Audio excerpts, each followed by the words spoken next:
To create a new profile, the first thing we're going to do is press the Create button. We can do this either in the What do you want to do screen or in the top header bar.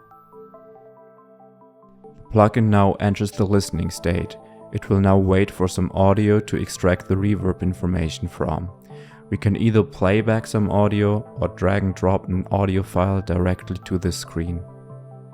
If we now play back some audio from the track where this Chameleon instance is on, we'll see that the listening is progressing. 100% is reached after 6 seconds. You can also press skip remaining at any point if your audio file is too short, but it is recommended to complete the full listening for best results. After the audio has been received, the plugin enters the analyzing state. It will take a few seconds until the reverb profile is ready. The easiest way to use the new profile is to just press apply.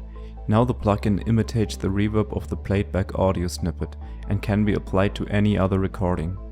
If you always want to apply profiles directly after analyzing, you can select this checkbox in the settings window. The other option is to press Save to Library. You can now define a name for the profile and add some text to organize profiles in your library. If you now press Save Apply, the new profile gets both saved and will also be loaded to this plugin instance.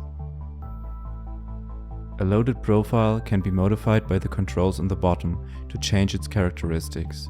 If you want to save the changes, you can do so by hovering the mouse over the profile name and press the now visible Save icon.